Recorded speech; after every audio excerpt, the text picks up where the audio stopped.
Gear up for Sports Talk on the South Carolina Radio Network. It's your final word on sports all across the state.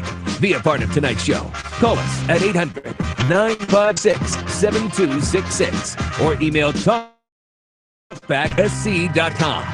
Now here are your hosts, Phil Kornbluth, Kevin McCrary, and Tom Hayes. I said, don't be the guy that doesn't do their job to prevent us from having an opportunity of staying here until Monday night. Focus in on doing your job. He's our most intelligent player, and I don't say that demeaning the other guys. He understands basketball at a high level. He does not need to be on the practice court to understand what we're doing. You know, of all the times to get sick, we're talking about a virus, something that makes you feel kind of lousy, feel run down. This is not the time for Sindarius Thornwell not to be at 100% before he's a couple of days away from stepping on the greatest stage of his life in the Final Four in Phoenix. Yet the body has no sympathy for you. When the bug gets inside, it gets inside. And all the Gamecocks can do is hope that the medicine and the treatment he's getting back at the hotel will do its trick and he'll start feeling better tomorrow. I think it is important that he gets a day on the court to shoot around and get used to everything so that when the game rolls around on Saturday, that won't be his first time stepping into that vast arena inside that huge football stadium in Phoenix. That's the big news out of the Gamecocks' first day of activity at the Final Four. Welcome into Sports Talk on this Thursday night. Phil Kornbluth here in Columbia with the professor, Tom Hayes. The state man, Graham Pope, called in out of the bullpen. We asked for the big left-hander to come in tonight and tomorrow night, and he has responded. And Kevin McCrary joining us now live from Phoenix, where he's had a long, long day with the four teams in the Final Four. Hey, Mac, big news right off the bat for the Gamecocks, and that is that Sindarius Thornwell was not with the team today. Frank Martin told him to stay back at the hotel and get healthy. The question is, besides the normal, he's just got a little virus sort of thing, will he be ready to go tomorrow and able to practice with the team when they have the open practice? Yeah, we got word into the locker room for interviews that he was not going to be there. And then inside the locker room, USC's spokesperson, Emily Feeney, informed me that he did not even practice. And Frank Martin left him back at the hotel mainly as a precaution. If it was game day today, he would have played. But Thornwell is one of those guys that notoriously goes hard in practice. They can't even pull him out of a drill. They can't pull him off the court.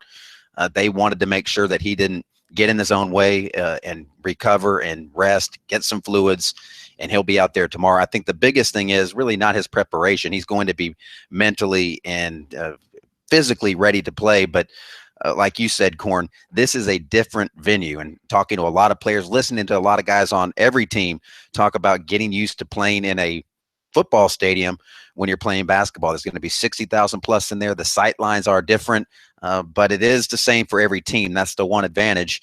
But it is not your typical gym or even arena. These big arenas that these guys play in that they're used to.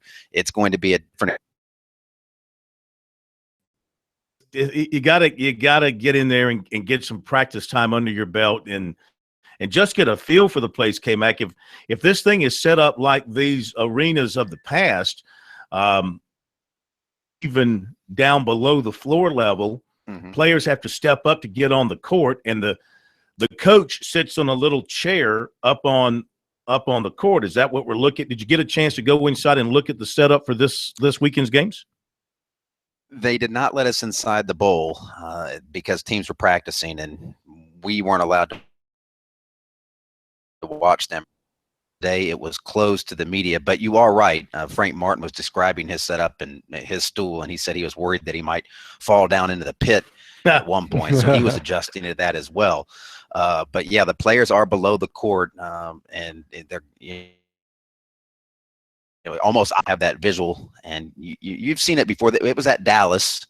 You watched it on TV, so fans have seen it before. But if you're a player doing that for the first time, it is a little bit different. And if you are a jump shooter, sight lines are very big if you're a jump shooter in that comfort level, and depth is tricky when there are no stands immediately behind the basket and it's just a bunch of space. I just tell those guys to channel your inner outdoor court thoughts, because all of them played on a blacktop somewhere. Except 65,000 people aren't staring down at you. Well, you don't worry about it. I'm a basketball player. I'll play it's that court. You don't worry about those guys right there. K-Mac, what seemed to be Martin's mood? Was he very reflective? I know he stage. He's sort of channeling his inner Dabo with a lot of long answers and stories and memories of how he grew up and his background. I mean, I know those are sidebar questions that the media at this point of the week likes to bring up. So what was it like for him today, the first presser in front of the entire national basketball media?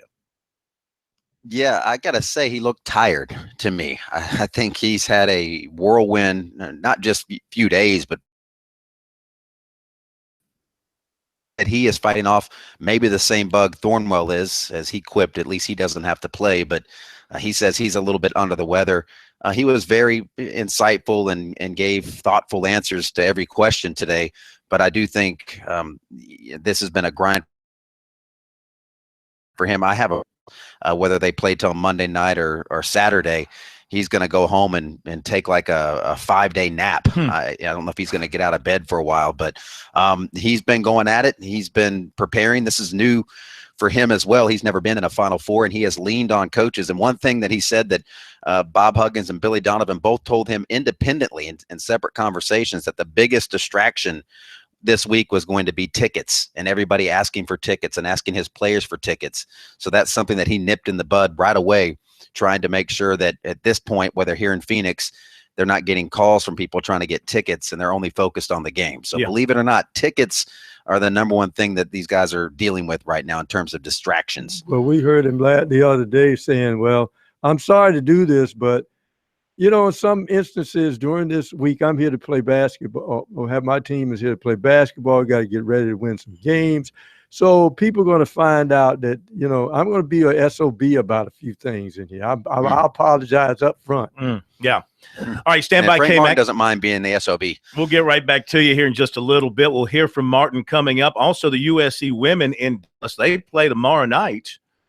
And we'll hear from Carson Mason, who's with the USC women. We'll hear from her coming up in just a little bit. Frank Martin coming up after the break here on Sports Talk. We've got a very busy show for you. Mike Morgan will join us. He has done Gonzaga this year, so he's got a firsthand background on the Zags, the Bulldogs. He's also doing USC baseball this weekend at Auburn. So Mike Morgan on the move will join us. Bob Eidback will be back to tell you more about how to get those Gamecock basketballs that you want to have in your possession. We'll talk some recruiting. USC is going to get a visit this weekend, according to Tony Morrell, of the Big Spur from former Duke quarterback Thomas Sirk, who's a graduate transfer. He also got an extra year of eligibility from the NCAA after suffering Achilles tendon injuries in 13 and 16. So he's an older guy, and South Carolina is looking for some additional backup there at quarterback with the departure of Brandon McElwain. So he's taking an official visit to USC this weekend. More in recruiting coming up for you a little bit later on. Coach, in our second hour, the Gamecocks are at Auburn this weekend, and they'll be going through practice here this afternoon park, and then we'll catch up with them around 7:30. We'll also hear from P.J. Dozier, the Gamecocks' outstanding guard tonight. So we got a bunch for you. We are just loaded up with stuff tonight. Good night to sit back, relax, and just take it all in with us here on Sports Talk, whether you're hearing us live over the airwaves or you're catching us on our internet, sportstalksc.com, our website, sportstalksc.com, our internet feed, our video stream on YouTube. Also catch us, of course, on the TuneIn app and on iHeartRadio, should you lose us for whatever reason. Those of you just tuning in, good to have you with us here on Sports Talk. We'll hit a break. More from K-Mac, also Frank Martin, and a check-in on Dallas as well. Back in a moment.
hard to keep our players in the right place.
Welcome back in Sports Talk, South Carolina Radio Network. From downtown Columbia, Main Street. Had a huge storm blow through here this afternoon. Things have calmed down a little bit outside. Meantime, out in the desert, it's pretty hot. They had the NASCAR race out there a couple of weeks ago, and those folks were cooking that particular weekend out in Phoenix. They were talking about temperatures in the cars being like 145, 150 degrees. So came back. I hope you're not facing anything like that, but I'm sure the heat's going to increase on these teams, the pressure as well, as we draw closer to tip time on Saturday. You were there for Frank Martin today. Let's hear a little bit from him and take us into his opening comments and kind of set the scene for us. And yeah, Corn, you know what they say about the heat out here. It is a dry heat, yeah, as they like to say. So it's not that terrible. But Frank Martin fighting off a little bit of a bug himself. Didn't have Sindarius Thornwell on the court today. He's not worried about that. He just wants everybody to stay focused on the actual game that's coming up Saturday and not the distractions. I've tried real hard to keep our players in the right place, get them focused in on everything that matters. But every time I've got 5-10 minutes to myself, I just think back at everyone that's so much better at this than I am. How many coaches have helped me in my career, guys I've sat and listened to and respect the heck out of that never had an opportunity to lead a team to the Final Four. And grateful, excited, and I'm trying real hard to keep our players focused where it belongs, which is the opponent and us playing to the best of our capabilities. And Frank, if you could just update us. Emily said Sindarius didn't practice today. He's not feeling well, and what his status is going forward as well. Yeah, I've got a bug myself. Luckily, I don't have to play. He had a little body temperature last night when we landed, and he was a little better this morning, but I kind of told our trainer, just feed him fluids, do what doctors do, and let him rest rather than stress him right now. He's our most intelligent player, and I don't say that demeaning the other guys. He understands basketball at a high level. He does not need to be on the practice court to understand what we're doing. David Cloninger of the State. Frank, you mentioned about trying to keep the guys focused where they is. This whole run has been they've been playing or not paying attention to the pressure. So just how hard is it to kind of keep their mind on the game and not all the pageantry going on? Yeah, we Dave, we don't. I'm not one of those guys that believes in pressure when you're playing a game. I don't. I said this a long time ago. I'll say it again. You know what pressure is? 35 students, 27 desks, 18 textbooks, 180 days. That's pressure. You got to educate every single kid in that classroom for 180 days. That's pressure. I understand what pressure is in sports. I get it. We're playing a real good team. We're playing on the biggest stage of them all. I understand all that. But we got to worry about ourselves. Ears to the right voices. We have to focus on all of us doing our jobs. I told her on the stadium, I was going to say the stadium court. I don't know what you call it. I'm just glad I got a stool. I was scared I was going to fall off the court there. But I told our guys, I said, listen, man, we never once have we ever spoken about, well, this opponent is this or that guy's real good. We speak about what we have to do to win. That's what we talk about every single day. And I said, don't be the guy that doesn't do their job to prevent us from having an opportunity of staying here until Monday night. Your job. And if at the end of the day, our job is not good enough, nothing to be ashamed of. But, you know, we're not playing the arena. We're not playing the tournament. We're not playing the Final Four. We're playing Gonzaga. So we have to focus in on doing what we have to do to figure out a way to win that game. All right, more from Frank Martin coming up a little bit later in the program. K-Mac, anything from the presser besides the normal Q&A about the game, about the team, any interesting side subjects come up? No, this opening day, as you mentioned, you kind of touched on this. It's a lot of people trying to peel back the layers on those featurey, human interest type stories, connections with players and coaches from other people around the country in their past, Martin's days at Northeastern and Boston as an assistant coach, or actually just trying to break into the business, all those sorts of things coming out. We'll see after they get another practice in the books tomorrow if maybe a little more newsy stuff comes out, but everybody's so tight-lipped and they don't want to rock the boat any. You don't want any major news really for your team right now. You want everything to be business as usual until the game day on Saturday. It is interesting. We have not heard from Sindarius Thornwell since he walked off the court in New York, Corn, and he talked to you guys after the win. He was not available to the media in Phoenix, so we'll see if he's out there in the breakaway groups tomorrow after practice for the Gamecocks. All right, let's hope so. Meantime, let's head over to Dallas, where the Final Four press conference for the women was held today, and of course, Dawn Staley, the USC women, are there, and we welcome in Carson Mason of our staff, and we're sharing her with others, but she belongs to us first and foremost. At least I like to think so. How are you, Carsonova? Hey, Phil, I'm doing good. How are you? We're good. We're good. Tell us about your day in Dallas today with the USC women, the press conference. What really stood out to you? Well, something that stood out to me, Phil, is the history between Coach Dawn Staley and the Stanford coach, Charles Vanderbilt. And they go back a long ways. You know, they have a history with USA basketball. But what I didn't know going into this was that the last time these two coaches faced in the Final Four, Dawn Staley was a player. It was when she was playing for Virginia in 1990, and she's actually 0 for 4 against this certain coach when she faced her. So that really stuck out, and, you know, they talk about the relationship. They're both very competitive, but they're great friends. So that stuck out. And as far as the players go, really just the Stanford players talk about defending Asia and how they're going to lock her down in the paint. You know, the women don't have coach right now, but they seem to have adjusted their offense really well with Kayla Davis picking up the scoring. She's had 3 20-point games. So if they can keep that rolling, the Gamecocks seem pretty confident. Yeah, between those two, they're getting 40 points per game. Did Dawn say anything about getting a little more point distribution, or is she happy with that scoring load? She didn't mention anything like that. I think she's pretty happy. Last game, Ty Harris, the freshman point guard, had 17 points, I believe.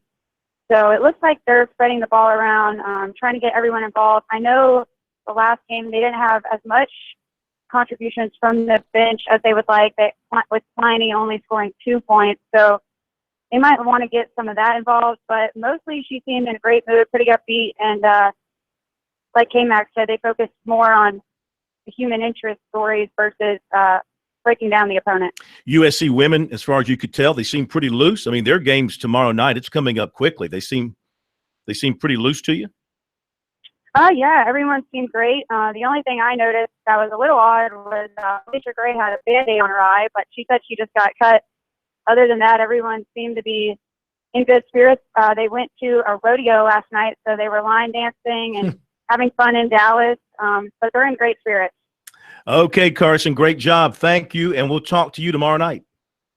All right, thanks, Phil. Thank you. Carson Mason with the USC women. They play tomorrow night. They got the first game tomorrow night, and who knows? They could be in a championship game on Sunday night. Yeah, and of course, you remember they didn't come back home. Right. They went right from Stockton, California. There.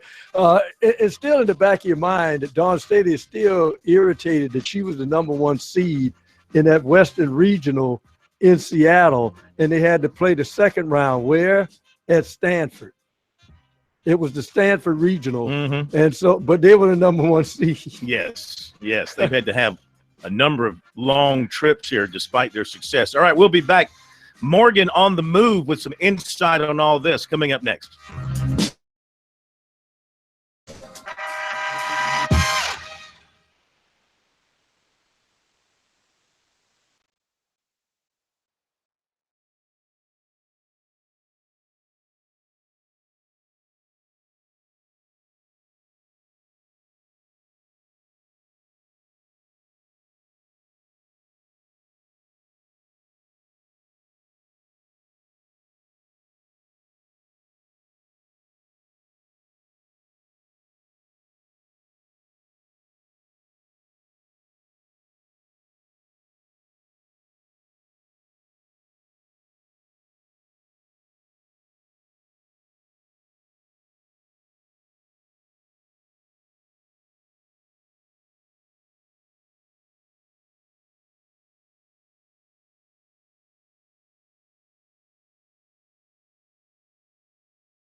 Talk South Carolina Radio Network from Columbia. Phil Kornblut, the professor Tom Hayes, and the steak man Graham Pope back behind the bulletproof glass tonight, where Jarmart is somewhere bouncing around Japan for some reason.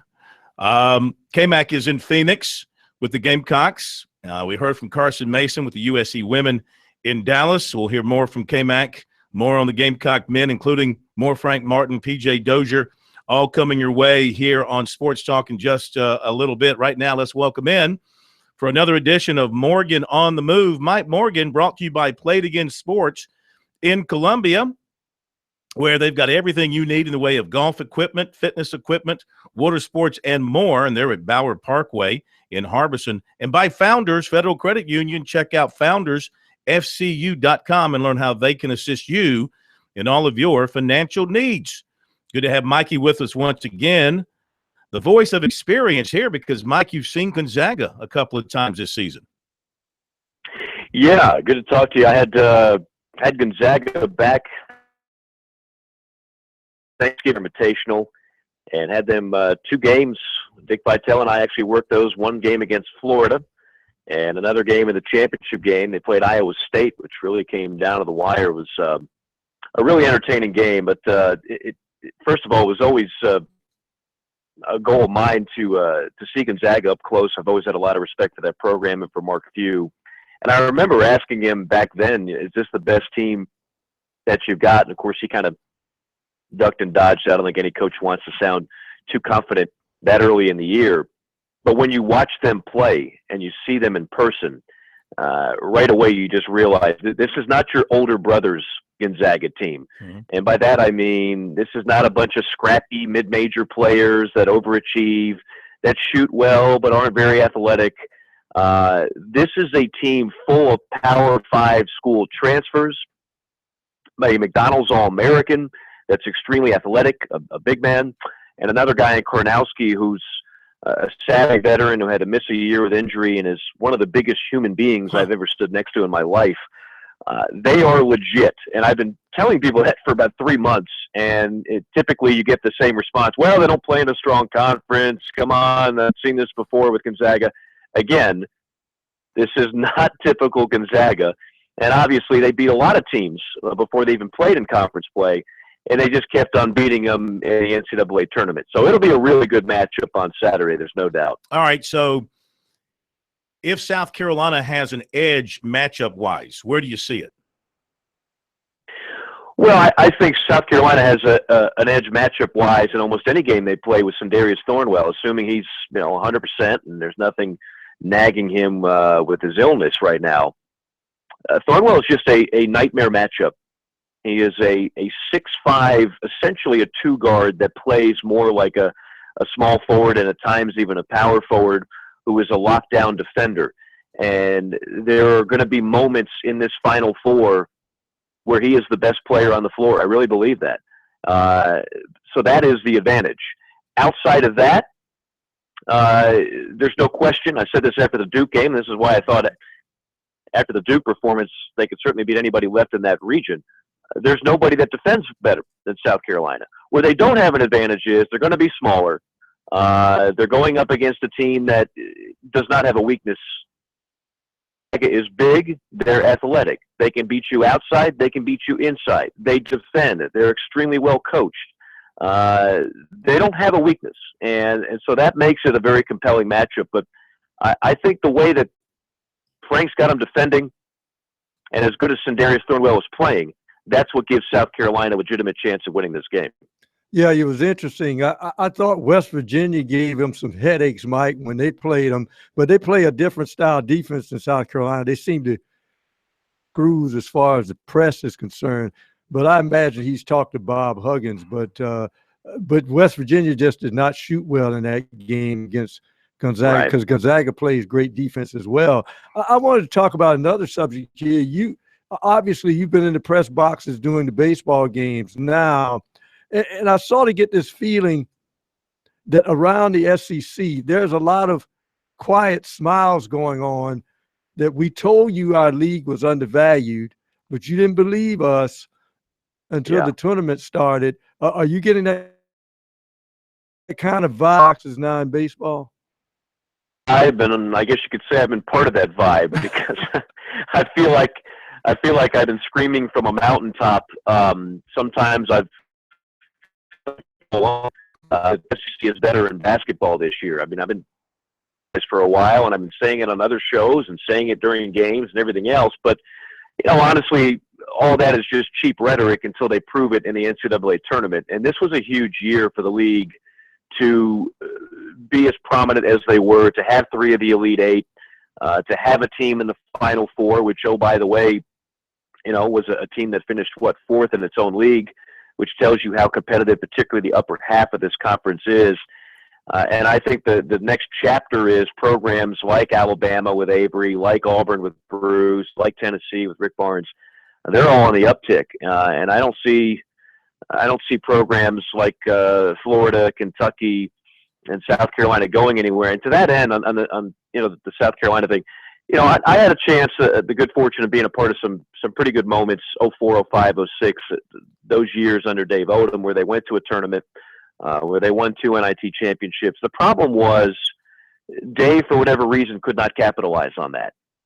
I really believe this is not a flash in the pan. I think Frank Martin is the kind of guy that absolutely can capitalize on a moment like this in recruiting, in exposure, in bringing excitement to a program that's been a moribund program for decades, but had the chance to be much better.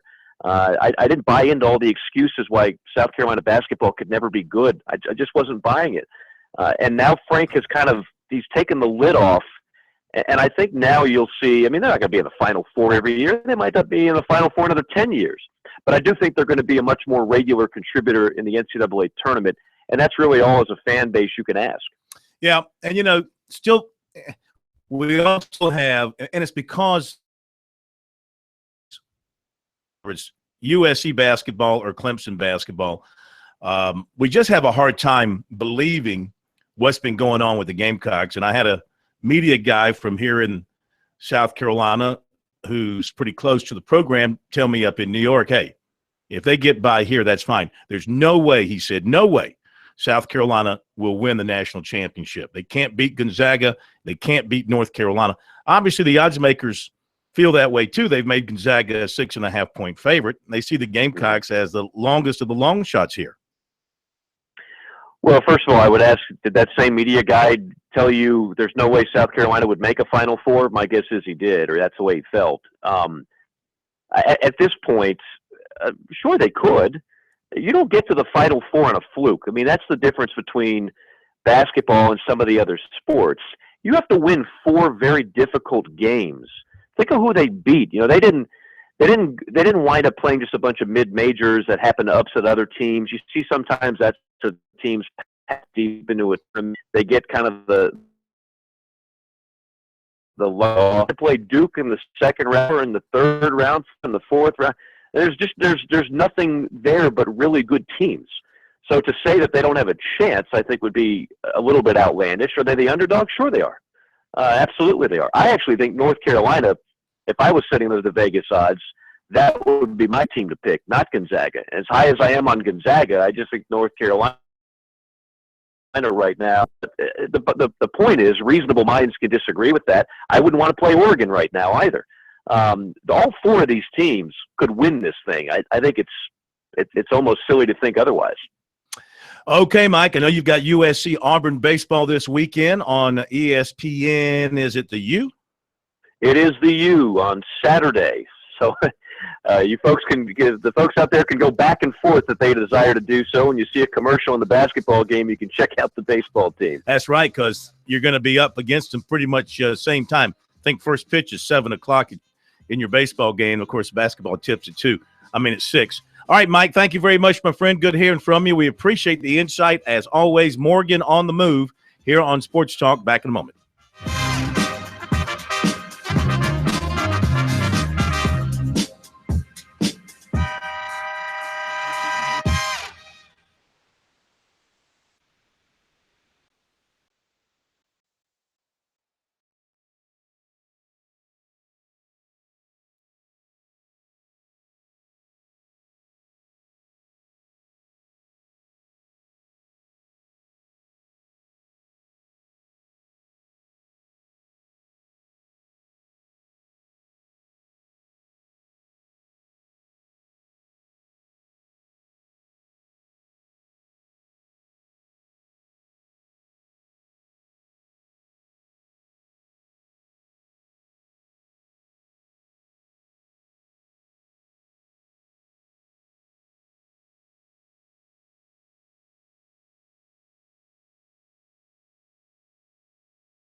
Thanks again to Mike Morgan joining us here on Sports Talk. Morgan on the move. Very, very busy edition of Sports Talk tonight. Glad you're with us wherever you're dialed in around the state. K-Max over in Phoenix.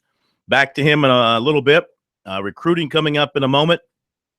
More from Frank Martin and also Gamecock guard P.J. Dozier coming your way tonight here on Sports Talk. Stay tuned for all of that. If you lose us for any particular reason, remember to stay with us on our website, SportsTalkSC.com. We have the live video stream there, which you can get right off the website. You can go to YouTube, go to our YouTube channel, Sports Talk SC, and follow our YouTube video streaming there.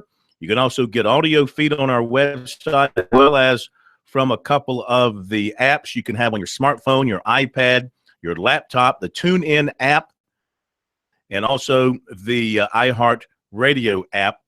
Always a way to find us should you lose us if you want to stay with us here on Sports Talk. Also coming up, we will update first day of Open last year for the Shell Houston Open, because Shell is going away as a sponsor.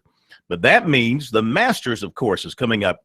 Then it's time for the RBC Heritage at Hilton Head, presented by Boeing. That cranks up on April the 10th. We remind you to get your tickets now before it's too late. Get your tickets at rbcheritage.com. That's rbcheritage.com. You know, Gamecock fans, this is a rare opportunity for your men's basketball team to win a national championship. And just like with Clemson in football, we have got at our availability, or you have at your availability, the opportunity to get your hands on a great piece of memorabilia that you can keep in your possession, or you can use as a gift, pass along to somebody in the family, something to recall this great run by the Gamecocks that maybe will not end on Monday night. And to tell you about it and how you can get it's our good buddy Bob Ibeck. Hello, sir. How are you? Hey, Phil and Kevin and Tom, nice to be with you three tonight. And, you know, you talked about the Masters coming up. It just gave me an idea about these basketballs that we'd be talking about. Because I know a lot of golf events that I oversee and are involved with, you get so many silent auctions and things like that. This would make a great gift idea or silent auction idea that you could raise a lot of money. Because these basketballs that we've been talking about this week are very limited. We're probably approaching the halfway sold out mark. What I'm talking about is a full-size Wilson Final Four basketball that salutes the Gamecocks being in the Final Four for the first time in school history.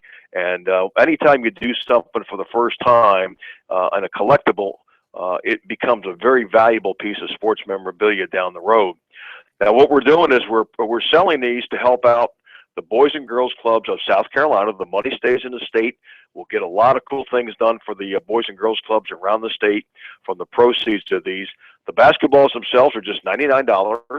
They come with a numbered certificate of authenticity. And I'm going to give everybody a quick second to grab a piece of paper and a pen before I give out the special toll-free number and website, how you can go ahead and order these, because I do feel these will sell out. It's such a historic time in South Carolina basketball history, making it there for the first time ever, that this is going to be a nice keepsake to remember this terrific run, especially the run they had in the so far in the tournament. What you'll get on the basketball is the official Final Four logo. It's very colorful on one of the white panels right next to the Wilson logo. You have a complete panel there with all the games replayed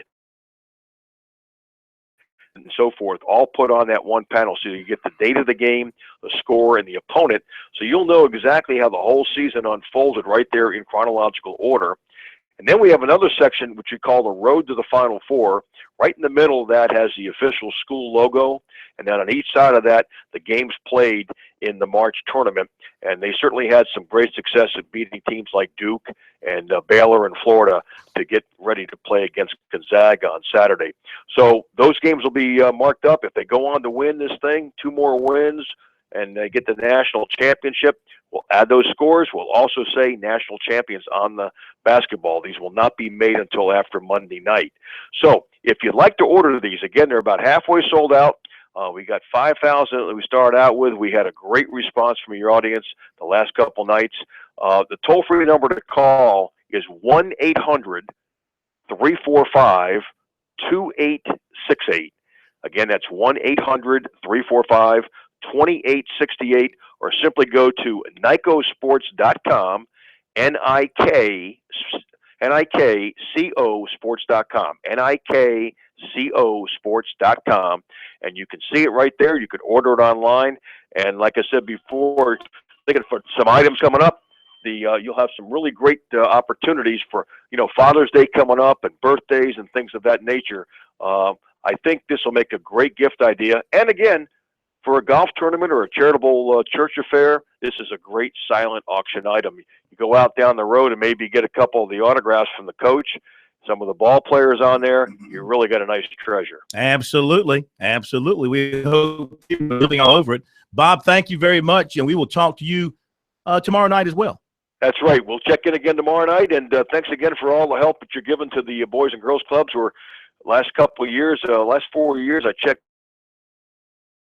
in for children's charities, and I know a good chunk of that's come out of your area. Well, listen, I'm glad we can send you teams for which you can make us footballs and basketballs. That's great. Well, you know what? I spent 10 years, as you know, with the Chicago Cubs as their PR director. Until last year, I couldn't really brag about any championships, so I had to always go out and celebrate other people when they won. Yeah. This is neat. Not anymore. This is neat. Thank you so much. We appreciate it. Talk to you tomorrow. Okay, be good now. You Bye-bye. too. Bye-bye. All right, Bob Ibach with the information on getting those basketballs. And, hey, it's only $100, and it's win or lose, you're going to have this basketball, whether the Gamecocks win the championship or not. You're going to have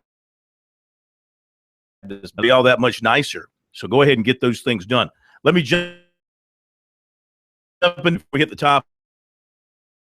The Tyndall of Spring Valley last night. He has really up. He got invited to the opening in Atlanta last week. His recruiting is going extremely well right now. He's been busy in track, so he's not been able to get around and visit too many places. He's only been to USC so far for a spring practice, and he says he hears every day from Will Muschamp and Coleman Hutzler, and they are selling him on being part of the culture they're building. He said Thornwell and Dozier staying home and how they helped the Gamecocks make the Final Four. It's all about, he said, standing up for your hometown is what they're telling him. He is still favoring USC. That has not changed. He's also growing fonder of, and he wants to get to some other schools so he can compare and contrast. Alabama is now in touch with him. He's no longer hearing anything from Clemson. Linebacker Quinn Williams, 6'2", out of Madison, Georgia, where USC signed MJ Webb, was at USC Saturday and got a closer look at the school, and he watched practice. He was really impressed with how they run their practice, the tempo, and things of that nature. USC is his leader, he says now, though it's a narrow lead. Auburn, Florida, Florida State, also on his favorites list. He also has offers from Tennessee, NC State, Michigan, Michigan State, Mississippi State. He's returning to USC for the spring game on Saturday, and he's going to Auburn on Tuesday. Defensive end KJ Henry of Clemens, North Carolina, plans to be at USC for the spring game on Saturday. He'll also take a visit to Virginia Tech in the future in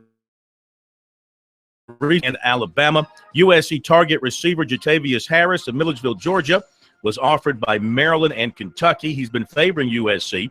Burns receiver DeMarcus Gregory will be at USC for the spring game. 6'3" point guard Trey Broadnax of Savannah in the 2019 class was at USC on Tuesday. He watched the practice, didn't have a chance to sit down with Martin, did talk with him a little bit, talked a lot with Perry Clark, and they're going to scout him this summer and take a closer look at him. He does have an offer from UAB. Top of the hour, we'll be back.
Gear up for Sports Talk on the South Carolina Radio Network. It's your final word on sports all across the state. Be a part of tonight's show. Call us at 800-956-7266 at sportstalksc.com. Now here are your hosts, Phil Kornbluth, Kevin McCrary, and Tom Hayes.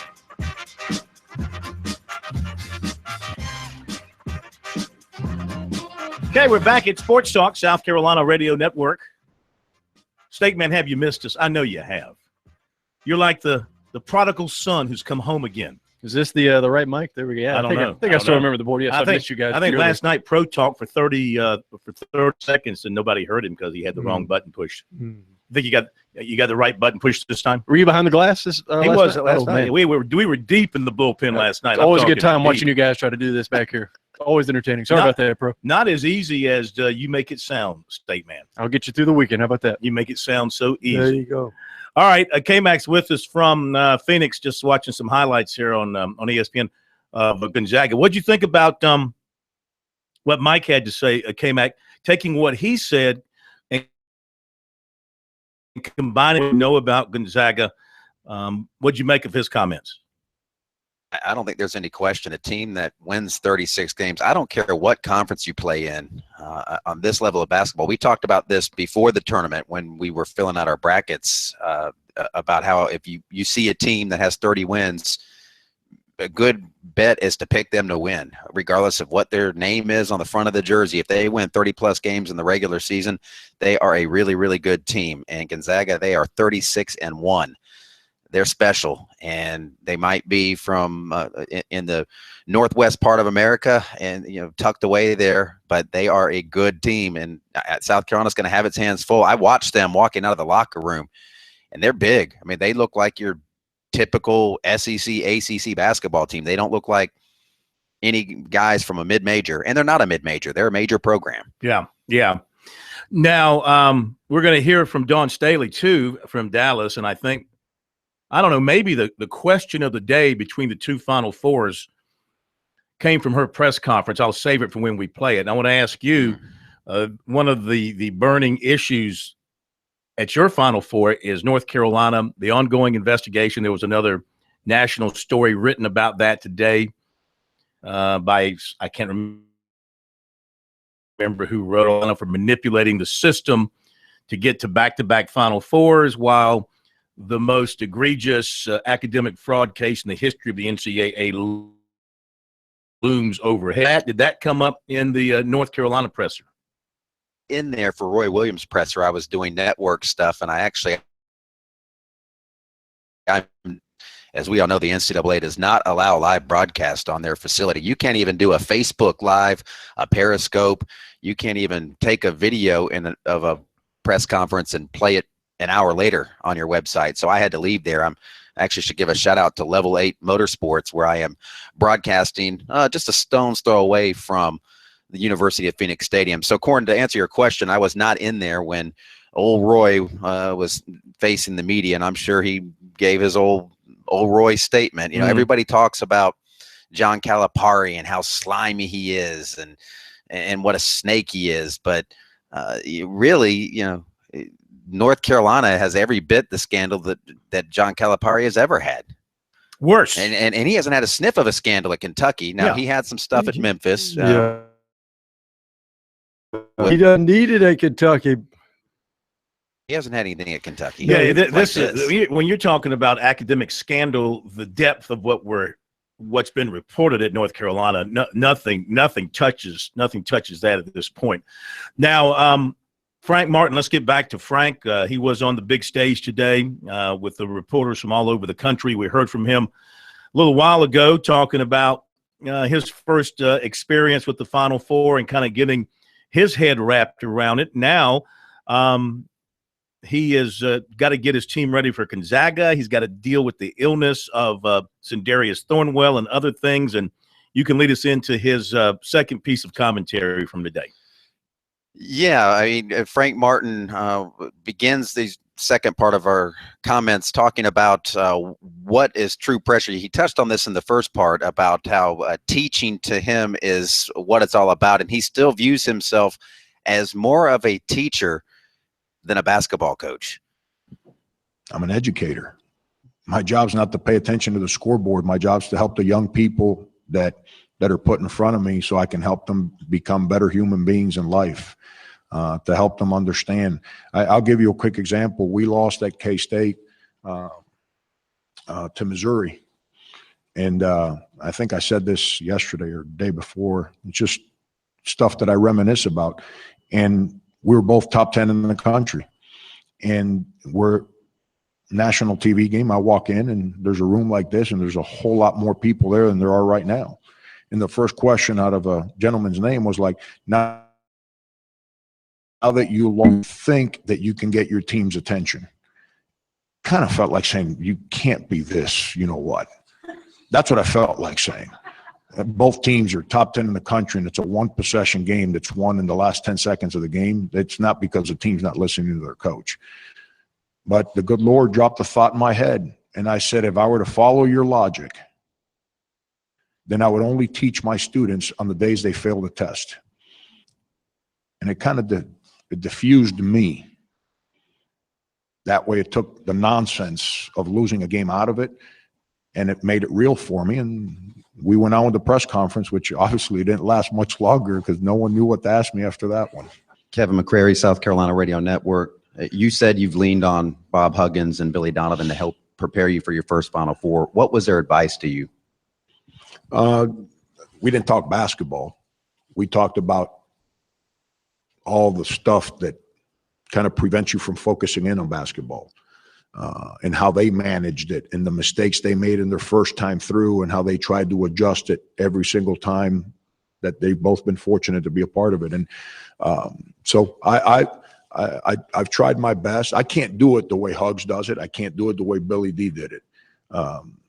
I've got to do things the way my mind and my personality and based on the way our team is, the way I got to manage it for this team. But that's what happens when you have conversations with people you trust, is that it stimulates your mind. It makes you think. It makes you create the ideas. I think the biggest mistake people make is that they try to do things how it works for someone else. Then players read right through your stuff. So I had to take all their suggestions, which the funny part is the biggest distraction for both, and neither one knew that they had said this to me, was dealing with the tickets. That was the biggest distraction. Keep people away from your players, family members, everybody, because of tickets. Deal with it early in the week, put a deadline, and once the deadline's over, it's over. You got to move away from it. And I thought that was great advice, because that is, for kids, that is the biggest distraction. And then we've talked a lot. You know, I tell kids all the time, the hardest thing in life is say no to people you love. Hardest thing. People you care for, say no. It's hard to do as a grown man. It's impossible to do as a teenager. But you got to do that sometimes. And when I say no, I'm not talking about tickets. I'm talking about like the attention. Like, hey man, I want you to come here. Hey, I need you to come over here and take pictures with these people. No, I'm not going to Phoenix to vacation. This is South Carolina going to play basketball with an opportunity to do something special. Can't do it. I tell kids, this is what I tell kids all the time. If you don't want to be the bad guy, there's a lot of people that think that I'm a bad guy. Just add to the list. I'll be more than happy to be the bad guy.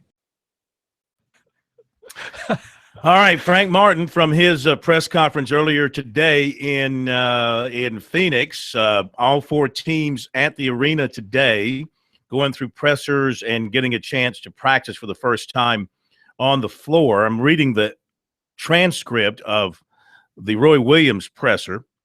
They must have just wrapped up a little while ago, K-Mac, so you didn't. It's not that you missed it. I don't think it was taking place while you were there. People have asked him about his accent. People have asked him about his feet swelling on airplanes, superstitions, tweeting. That's pretty much bathroom law being somewhat repealed. Nothing about their situation with the NCAA and that academic thing. So you didn't miss anything about that. We'll be right back.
Give him a great big kiss. Mwah! Tell him that I love him.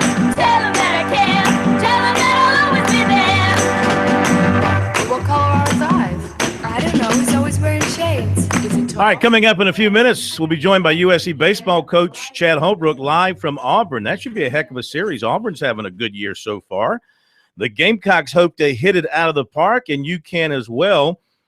And you can do it, of course, with Founders, because Founders is hitting it out of the park. Founders Federal Credit Union's new office in Columbia, the Commons at Bull Street, is opening soon. In the meantime, visit on campus their ATMs at the Russell House.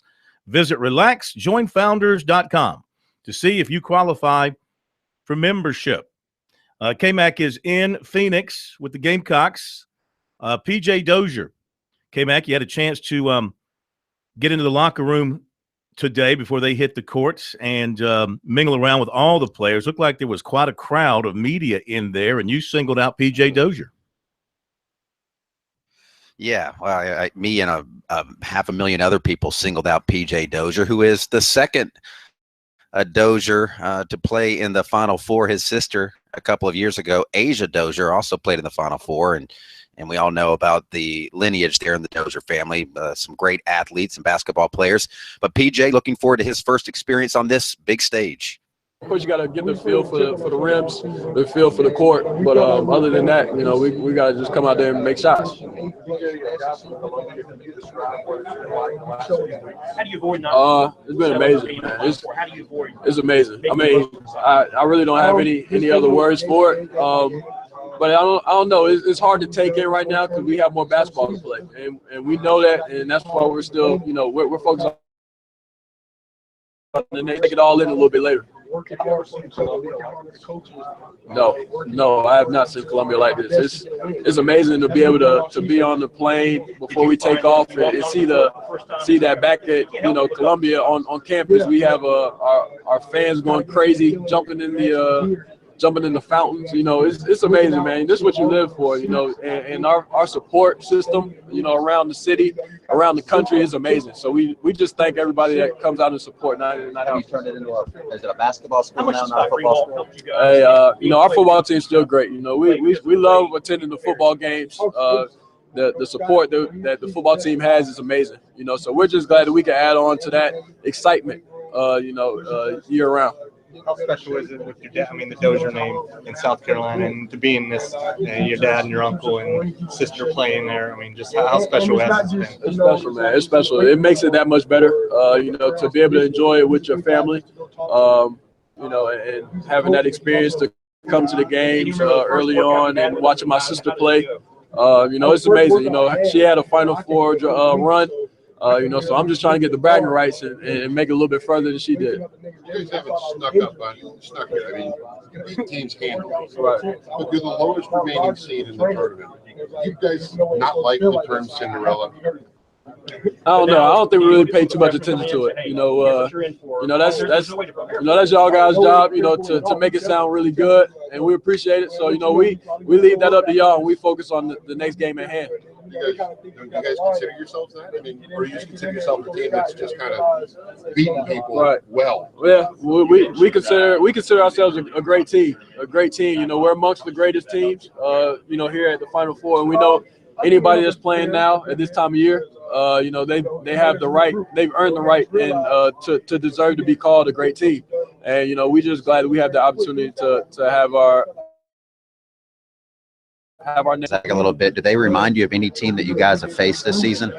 Not really. I think they have their own unique feeling. You know, they have multiple guys that can put the ball in the basket. Their size is great.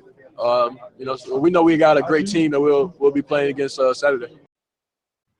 Okay, PJ Dozier, you know, if you were up late last night on CBS Sports Network, they replayed all of the Gamecocks games in the NCAA tournament so far. You could have seen them all. So I caught 3 of them because I was up late. And watching Dozier, he actually shot the ball better in the Florida game. Of course, he's had no trouble getting to the rim, making some tremendous shots in the lane.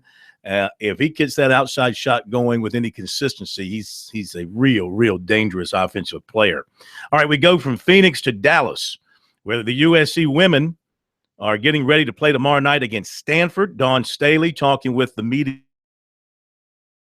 there. They're going to battle now without one of their best players, Elena Coates, who's out with that ankle injury, and she was asked about that. Coach went down. Obviously, we were concerned. She's someone that has contributed to our program for the last 4 years. She's gotten us SEC championships, both regular season and tournament championships. She's got us to the Final Four. And you exhale for a second because you feel bad for her. And then once that moment passes, you got to get their minds ready. You got to get them ready spiritually, physically, emotionally. And then we never looked back. We never fretted it. We didn't have enough in the room to get it done. The part that I'm, proud of is the way that they've come together. They've actually have gotten closer because of it. And that's what you need your teams to do in an adverse moment. And you cannot,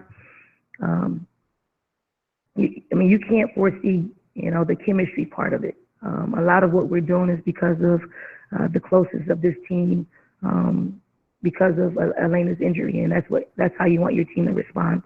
Your men's team, does the South Carolina men's team have any benefits that you don't have? Right now, the benefit is they'll probably get all of our fans because it's their first time going to the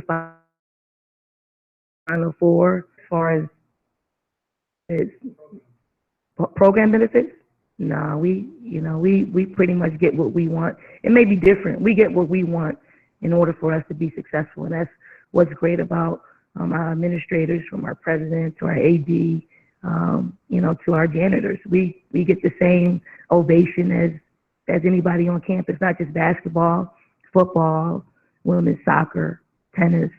All of us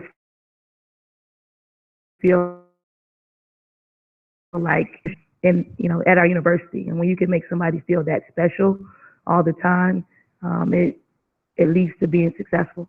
In terms of your offense, a lot of times your program's been described as sort of a defense-first team. You guys are consistently top 20 in offensive efficiency, though. In particular, it seems like you have your most diverse offensive team. Curious whether you think that is the case, whether you think it's underrated historically, and if you think this offense gives you your best chance at a national championship. Well, here's what's happened over the past few years. We didn't have as much talent as we have over, maybe the past 2 or 3 years.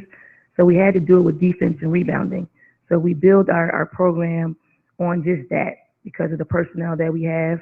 Now that we have a more talented roster, we're more versatile. We can do a lot of different things. I'm not a systems coach.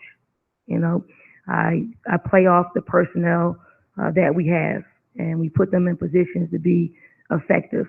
A lot of times it's off the bounce, and a lot of teams that are here, Stanford and Connecticut, they're a passing offensive team, a system team that rely on. We're a team that rely on putting the ball on the floor, ball screen action, and with some I think we have the best of both worlds in that if you take one thing away, we have some other things that we can rely on because we have the talent to do so. Question here from Doug. Is this year our best offensive year?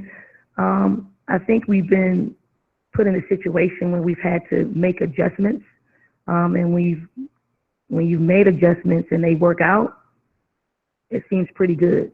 I thought our coaching staff did a great job. Once Asia Wilson went down for a 2-week period, we went to a smaller lineup, which helped us. And then when Coach went down, we just adjusted and we perfected, the offense that worked for us. And you're seeing us spread the floor a little bit and utilizing the talent that we have. All right, Dawn Staley from the Women's Final Four in Dallas, getting you ready for the USC men and women. Big days ahead. Back in a moment.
Welcome back. Welcome back. Sports Talk, South Carolina Radio Network. From downtown Columbia, glad to have you with us.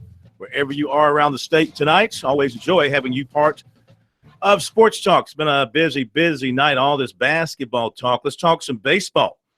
That's right, the baseball season, believe it or not, is still going on. Everybody's been so tied up with basketball the last couple of weeks. Unfortunately, we've had to kind of look past baseball until this basketball's done.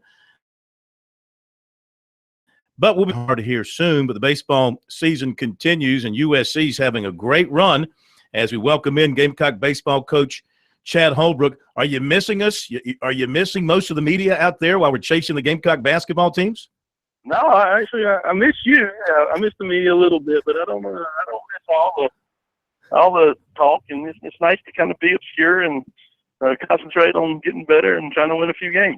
Well, you're doing that. I mean, you're going into this Auburn series. You're 18-6. You're 5-1, still ranked in the top 10. How would you surmise how your team has played a couple of weeks into SEC play overall? We've done well. I mean, you can't argue with winning 5 of your first 6 in the league. We're off to a great start. And I guess, when we're sitting here at 7-5 and you signed up to be, 18-6. So we've winning 11 of our last 12 has been a good thing. We have played okay and consistent for the most part. And I guess the thing I'm most proud of is in the last 11 or 12, we've obviously won our fair share, but we've done it without some of our big guys. And, Clark Schmidt missed a start. Tyler Johnson's been out a couple weeks. TJ Hopkins was out from time to time. Chris Cullen was out from time to time. And even though we've, hadn't been really consistent with some of our better players as far as them being in the lineup, we still found a way to win some games. And, hopefully that bodes well once we can get healthy. Yeah. How are those injured players? I've seen them in and out of the lineup, as you mentioned. How are you lining up health-wise for this weekend? He did make the trip with us, but we won't pitch him this weekend. And but TJ seems fine, Cullen seems fine, and Clark Schmidt will be on the mound for us on Saturday. So we're getting close, and hopefully everybody else in the meantime can stay healthy as well. And I'm anxious to see the type of team we'll be when we kind of get clicking on all cylinders with all our guys in the lineup. Yeah, when is from what your doctors are telling you and what Tyler's telling you, when's the earliest you think you could run him out there? Honestly, I think the best case scenario is maybe 10 to 12 days from now. I'm thinking maybe the middle of the week against North Carolina. I guess that might be April the 12th or so, or 11th. And then the next weekend we play for Mississippi State. And hopefully by then he's full speed, ready to go with no limitations. That's the goal right now. But, he's throwing. His arm feels great. And if there's no setbacks, we're looking maybe about, 8 to 12 days away from getting him back in there. All right. Now, for this weekend, you've changed up the pitching rotation. Your 3 regular weekend starters are all healthy now. Schmidt is back. But you're going with Will Crow tomorrow night, moving him back to, I guess, his more accustomed Friday night spot. Tell us how you and Jerry put this weekend rotation for this weekend together. Well, it really wasn't a choice. Clark was injured, and he couldn't throw till Sunday. Well, you couldn't push – if Clark's been our Friday night guy all year when he's been healthy, but you can't push him up 2 days. Meaning, you can't throw on start on Sunday and then start Friday. The recovery time is just not good enough and long enough. And we just feel comfortable with moving him up 1 day. And obviously, last Saturday, Will threw, so we moved both of those guys up a day and moved Adam back to his normal, comfortable Sunday spot.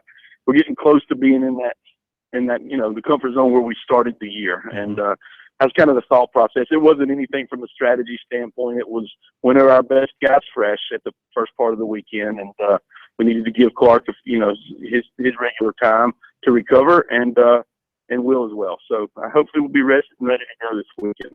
With the speed you have in the outfield, and you talked about a little tweaking in the infield, you were hoping this could be one of the most solid defenses you fielded. What's your assessment early in the season of how your defense has played? Well, it's been kind of not a surprise, but we've been pleasantly very good. I think when I fielded 978 or 980, anytime you field over near above average, and you feel over 975, then you're getting into that elite category, and that's kind of where we are, and we've done some really neat things. We got some things that we don't do particularly well. We don't have the strongest arms in the world, We're not going to throw guys out from the outfield. We haven't thrown a lot of base runners out from behind the plate, but we've made routine plays. Madison Stokes has been very, very solid at shortstop defensively. LT Tolbert's been really, really good up the middle.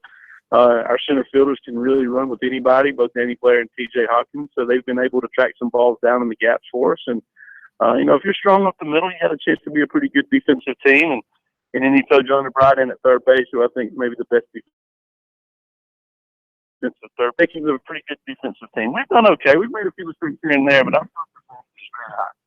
USC baseball coach Chad Holbrook, the Gamecocks taking on Auburn this weekend at Plainsman Park in Auburn. That's an interesting park. You had to deal with that left field wall and the funny, the shortness of that, the funny hops that the ball takes off that wall. Did you guys work a lot on that in practice today? We're out there. We're out here right now. I'm actually looking at that wall right now. It's a short wall. It's like Fenway Park. It's the big green monster, and it's got some weird angles. And you have to get comfortable playing balls off the wall. There, you can hit a line drive off the top of the wall, and it's only a single if you play it correctly. So we're working on that some today. And with that being said, it's still baseball, and still got to play defense and swing the bat and work ahead the count if you're on the mound. And it is a little peculiar, but if you wrap your mind around the differences in our park versus their park, you won't be concentrating on the right thing. So, we're having a good workout, and guys are playing balls off the wall, but they'll be okay at it, I think, by the time we crank it up tomorrow. This Auburn team, they too are off to a good start in league play and overall. What makes them an improved team this year, a team that beat you 2 out of 3 last year? Well, they got terrific pitchers. The Miles Kid and Keegan Thompson are 2 guys that are going in will be first-round draft picks, and their pitching numbers have been dominant. They got a guy at the end of the game that's very solid, but they're older. They got veteran guys in there and playing very, very well. They're solid defensively. They play very fundamentally sound offensive baseball. They use a short game from time to time, aggressive on the bases. But the backbone of their team is their starting pitching, and we're going to have our work cut out for us. They swept Florida. It was in the top 5 at the time when they came down here a couple weekends ago. So we know if you beat Florida 3 games in a row, it's going to be a challenge, and we certainly have that on our hands this weekend. All right, this week you let everybody know that Brian Busher was no longer with the program. He'd been your hitting coach, a former Gamecock player. Was this something done because of a performance issue, or was it more of a personal matter? Did something happen behind the scenes? What can you tell us about why this change was made? Well, I can tell you, what I will say has nothing to do with performance. Brian's a great hitting coach. He was beloved by our players. So it was just a situation in which, we had a conversation. There was some, I wouldn't say differences. We just, there were some things that had to be addressed. And after the conversation that we had, we felt like it was best for, all parties involved that we kind of go our separate ways and go different directions. But, yet at the same time, Brian Busher's has been a really good friend of mine. Program. He's been obviously put a lot of time and effort into it, and we're going to continue. Our baseball program is going to continue to support him as we go forward. It's kind of an unfortunate deal. It's one of the hardest things I've been through, but the decision that we made, and we're going to move forward and obviously wish Brian and his family the best, but also continue to support him as we move forward. All right, Coach, good luck this weekend against Auburn, and folks will be flipping back and forth between the game on Saturday night. Everybody can watch you on Friday and Sunday. So best of luck down there at Plainsman Park, and we'll talk to you again soon. We appreciate the time. Phil, thanks for having me. Appreciate it. Yes, sir. Thank you, as always. Chad Holbrook, USC baseball coach. So interesting comment there at the very end that the decision to part ways with Busher was not related to the team's performance, more of a personal matter. It sounded like more of a personality matter between Holbrook and Brian Busher. Okay, we'll be right back.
It has nothing to do with performance. Brian was a great hitting coach.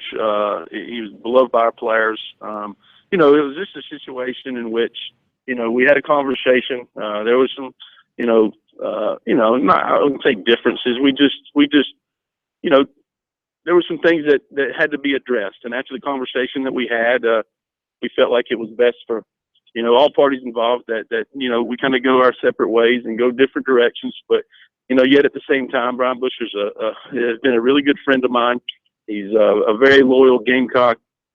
He loves this program. He's been obviously put a lot of time and effort into it. And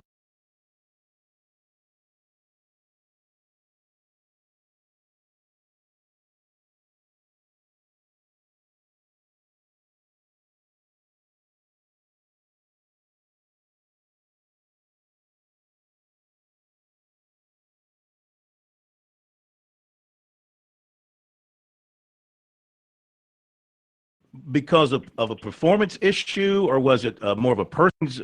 What can you tell us about why this change was made? Well, I can tell you, what I will say has nothing to do with performance. Brian's a great hitting coach. He was beloved by our players. It was just a situation in which, we had a conversation. There was some, I wouldn't say differences. We just, there were some things that had to be addressed. And after the conversation that we had, we felt like it was best for, all parties involved that we kind of go our separate ways and go different directions. But, yet at the same time, Brian,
Hey, thanks again to Chad Holbrook for joining us and being forthright in his answer about Brian Busher.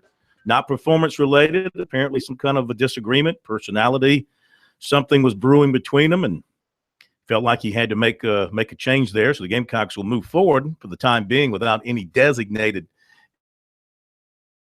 hitting coach. Recruiting note meant to mention earlier, USC today offered another quarterback, Chase Wolf, 6'2", 195, out of Cincinnati. He was in on a visit to Columbia, and he got his offer then. Boston College, Cincinnati, Iowa State, Maryland, Rutgers, some of his other offers. And again, he is out of Cincinnati. In a moment, going to get an update on the Shell Houston Open, then more from KMAC in Phoenix.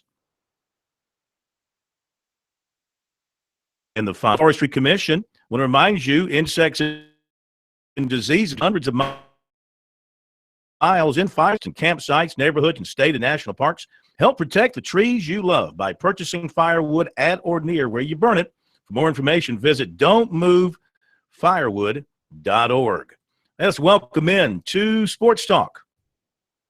Good friend of ours, the former voice of the Oklahoma Sooners, who followed in the lines of great Oklahoma Sooner announcers like, believe it or not, Walter Cronkite did Oklahoma football. Kurt Gowdy did Oklahoma football, but none of them used the catchphrase Jiminy Christmas like this man did when the Sooners did something well. John Brooks from the Shell Houston Open.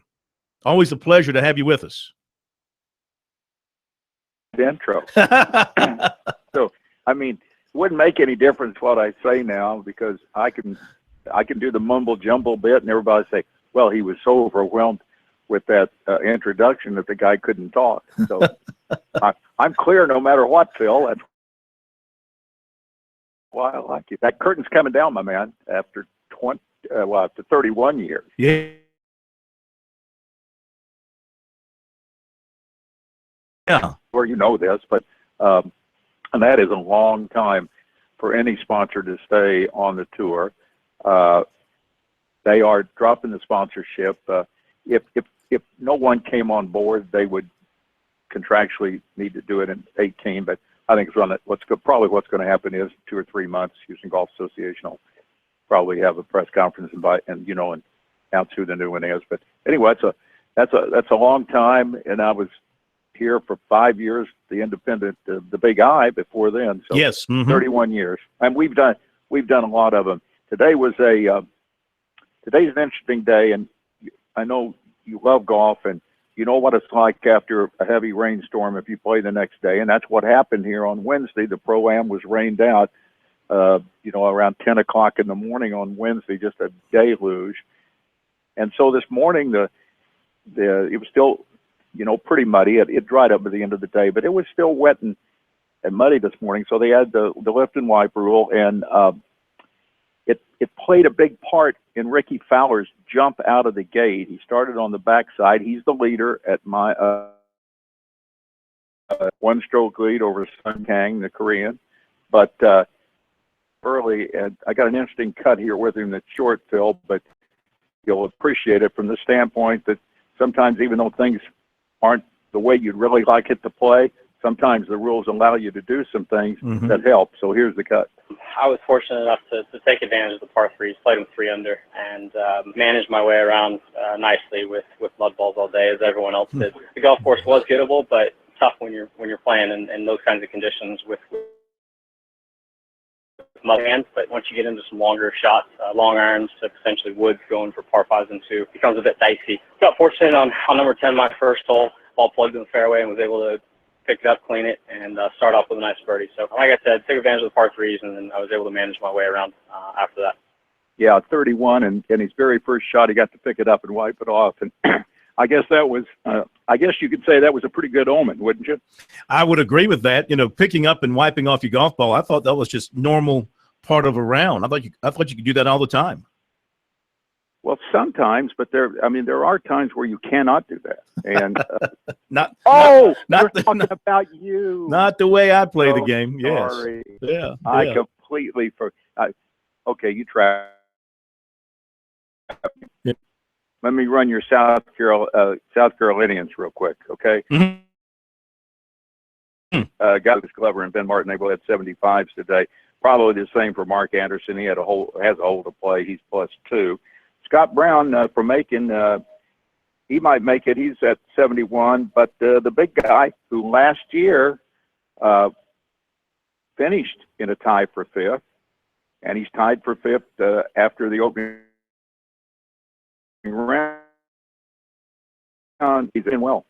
Yes, he has. And he's right up there, like you said, not far off the lead. Okay, John, thank you, my friend. Stay dry, and we'll talk to you tomorrow night. You got it. Take care. Thank Enjoy you. that basketball. Oh, we're eating up with it right now. John Brooks, longtime friend of ours and terrific football announcer going back many, many years. Kyle Stanley, the former Clemson star, had a good day.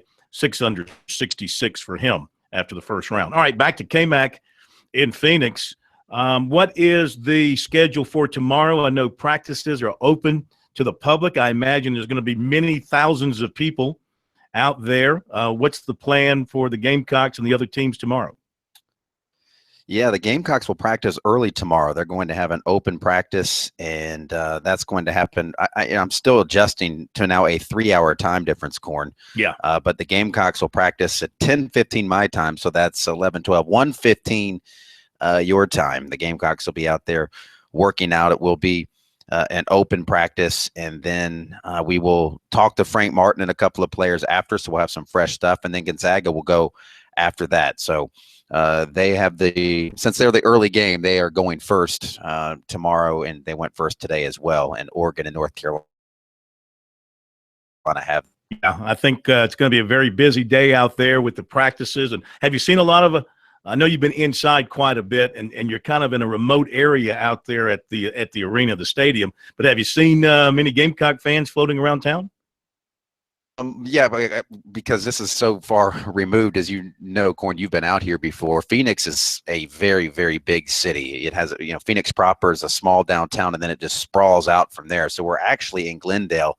There are Gamecock fans that I see around social media, but there isn't a lot going on around the stadium yet. I see a big Ferris wheel out there. I think there's going to be some more events leading up to the event. So, no, I haven't been mixing and mingling with a lot of Gamecocks. I haven't seen a lot of them. I'm sure there are a bunch around here. The airport was packed when I was flying in. It was just jam-packed when I landed about 7 o'clock local time. So people are coming in. And I imagine as the weekend progresses here, a lot of people will be making their way tomorrow to get ready for the Saturday game. All right, and let's remind everybody to follow along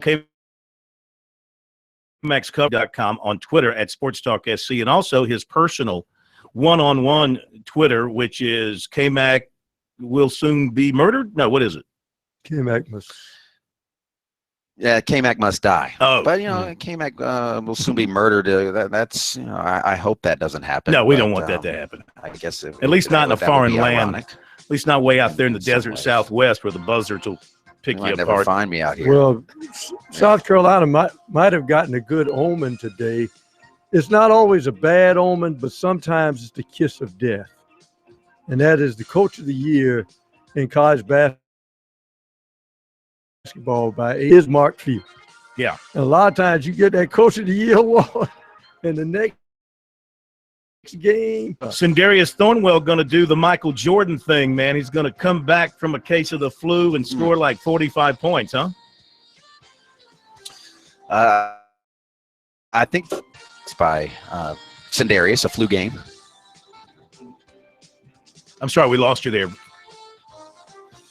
Oh yeah, I think Frank Martin would take a flu.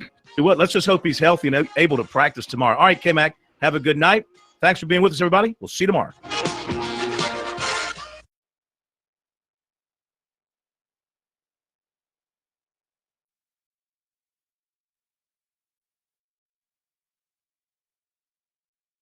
Buzz is hungover. He'll be fine. Who, Jordan? All right. You mean against Utah that time when he scored all those points? All right, K-Mac, boy, that thing sounds good as it's dropping out.